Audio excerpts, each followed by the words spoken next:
한국에는 참 많은 모임 혹은 공동체가 있습니다. 취미 모임, 운동 모임, 지역 모임, 학교 모임, 또 정치 모임도 있겠죠. 그리고 저와 여러분처럼 신앙 공동체, 교회 모임도 있습니다. 교회 내에도 수많은 소그룹이 있고요. 이렇게 시대가 윤택하고 먹고 살기 좋아지면서 많은 사람들이 많은 종류의 모임에 속하여 살아가고 있습니다. 그리고 그 모임은 각자의 위치에서 활발히 활동하고요. 때때로 사회적으로 목소리를 내기도 합니다. 저와 여러분은 이 시대를 살아가는 신앙 공동체로서 어떤 모습으로 서 있어야 할까요? 하나님을 믿고 그분의 말씀에 순종하는 자들로서 이 세상을 향하여 어떤 소리를 내어야 할까요? 마가복음 1장에는 침례 요한의 사역을 소개함으로 시작합니다. 1장 2절에서 4절입니다. 선지자 이사야의 글을 보라. 내가 내 사자를 내 앞에 보내노니 저가 내 길을 예비하리라. 광야에 외치는 자의 소리가 있어 가로되 너희는 주의 길을 예비하라. 그의 첩경을 평탄케 하라. 기록된 것과 같이 침례 요한이 이르러 광야에서 죄 사함을 받게 하는 회개의 침례를 전파하니 위대한 선지 이사야의 글에 예언된 대로 광야에서 메뚜기와 석청을 먹으며 왕의 길을 예비할 한 남자가 혜성같이 등장한 것입니다.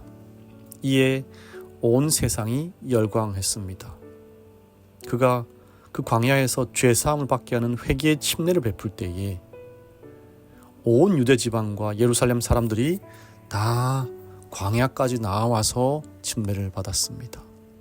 이 움직임은요, 당시 매우 센세이셔널한 부흥 운동이었고 오실 메시아에 대한 기대감으로 온 세상이 들떠있는 상황이었습니다.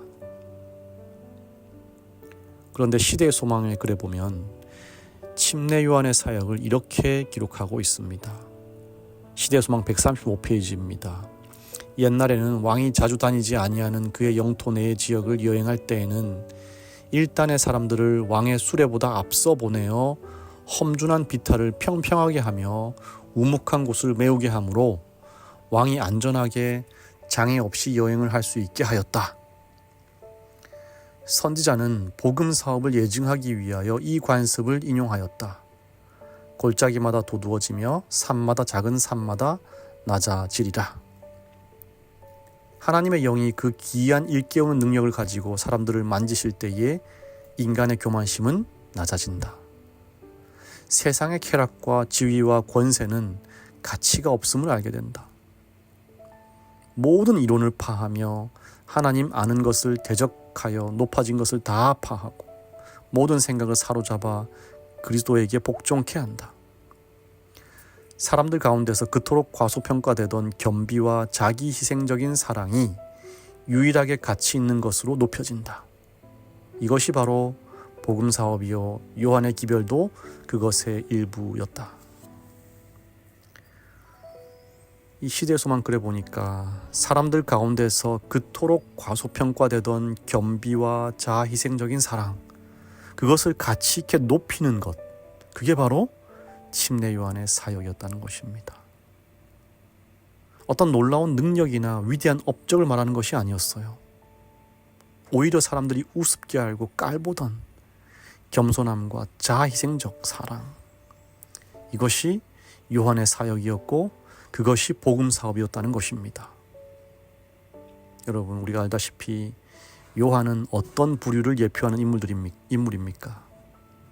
시대소망 101페이지에 그는 그리스도의 초림을 위하여 길을 예비함으로써 주의 재림을 위하여 백성을 준비시킬 자들의 한 표상이었다.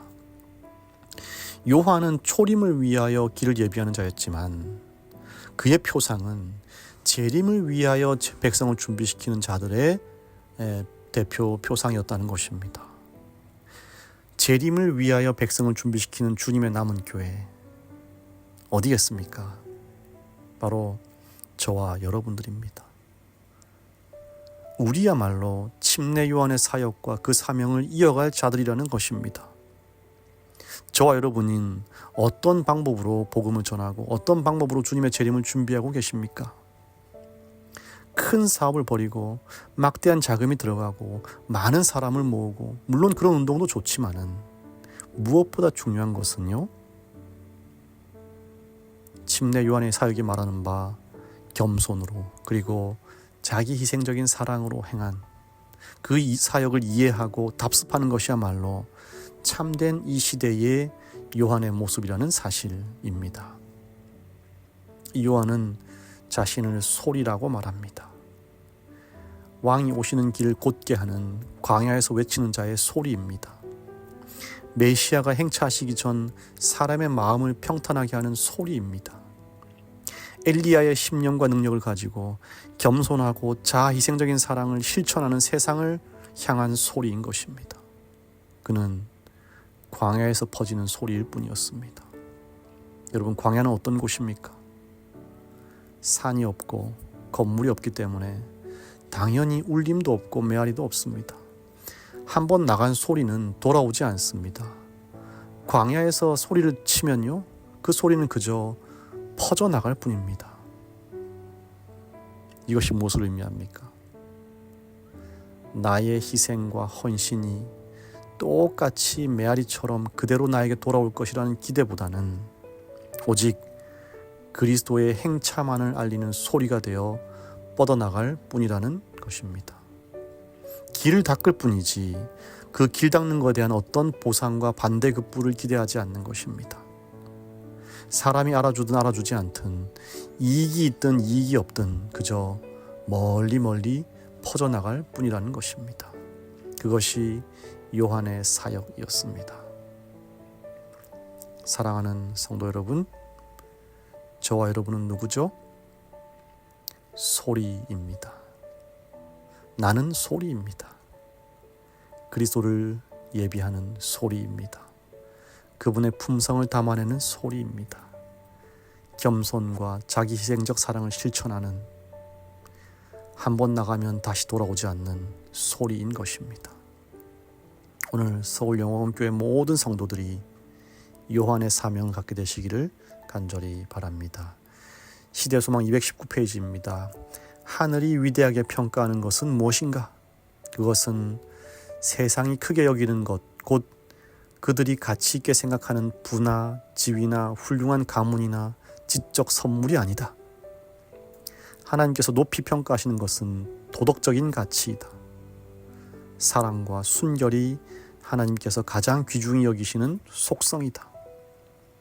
요한이 사내들인이 파견한 사자들 앞에서나 백성들 앞에서나 자신의 제자들 앞에서 자신의 영예를 구하지 않고 모든 사람에게 예수님을 약속하신 그분으로서 가리켰을 때 그는 하나님 보시기에 위대하였다. 요한은 그런 센세이셔널한 부흥 운동을 일으키면서도 자신의 영광을 구하지 않고 예수님을 가리킨 것입니다. 소리로서의 역할을 다하신 것입니다. 하나님이 높게 평가하시는 것은요, 바로 이러한 도덕적 가치이고 하나님의 사랑과 순결을 실천하는 것입니다. 오늘 하루도 우리 주님 안에서 승리하는 하루 되시기를 간절히 바랍니다. 하나님 우리 아버지, 이 땅에 종의 형체로 오셔서 무엇이 겸손함인지 몸소 알려주시고 십자가에 달려 돌아가심으로 참된 사랑을 확증하신 우리 주님의 가르침에 감사를 드립니다. 이제 주님을 사랑하고 따르노라 공언하는 우리도 각자가 침례 요한이 되어서 주님 다시 오실 그날을 예비시키는 광야의 소리들이 되도록 은혜를 더하여 주시옵소서. 김지우 어린이를 기억하여 주시옵소서. 오전의 햇살처럼 하나님의 사랑과 부모의 사랑을 충분히 머금는 어린이가 되게 하여 주시옵시고, 받은 사랑을 이웃에 나누면서 곧고 착한 아이로 자라나도록 은혜를 더하여 주시옵소서. 이 가정, 이 거친 세상 속에 안전하게 지켜보아 주시고, 이 가족 주님 찬양하는 일에 결코 나태함이 없게 하시고 날마다 웃음과 감사가 넘쳐나는 주님의 가정 되도록 함께하여 주시옵소서. 예수님의 이름으로 기도합니다. 아멘.